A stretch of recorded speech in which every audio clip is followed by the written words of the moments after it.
Hi, class. There has been a significant long-term transition in the U.S. to an information-based, service-based economy. This is a major shift from the smokestack industries following World War II to the service sector of today. The vast majority of new companies are service-oriented organizations.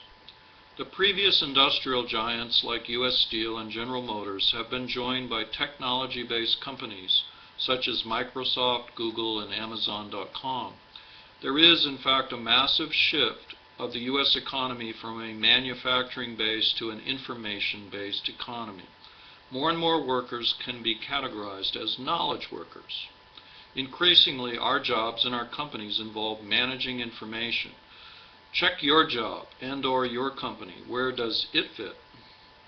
This revolution in how organizations plan and operate is well recognized. The real challenge is not how do they take advantage of today's new technologies, but rather how well equipped are they to anticipate the rapid changes coming tomorrow. Knowledge and flexibility must be built in to organizational planning and operating structures. The advent of the global economy over the past several decades is having a profound impact on how American organizations conduct business. For example, one of the major changes that organizations have had to make to remain competitive is to become more flexible. This has resulted in major shifts in their internal environment, such as downsizing, flattening the organization, and more employee involvement in the company's planning and operations, such as teams.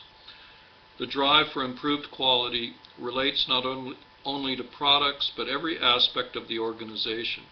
This is exemplified by the Total Quality Management concept, or TQM as it's called.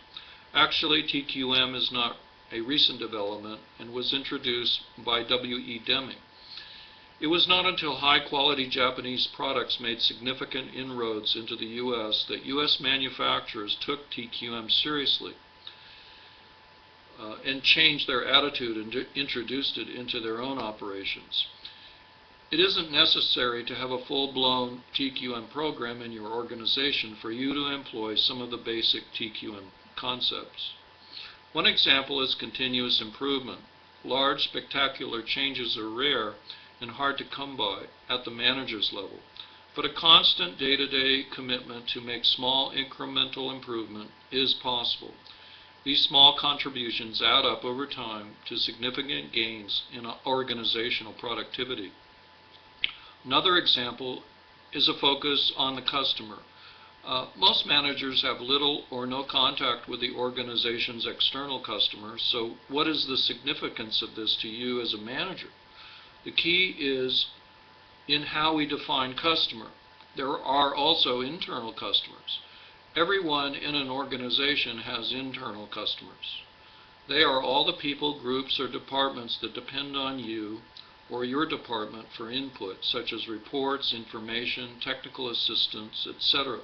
Too often, poor relationships within an organization result in people or groups treating each other more as competitors rather than as part of an organization with common goals. Let's continue our exploration of corporate strategy tools and concepts.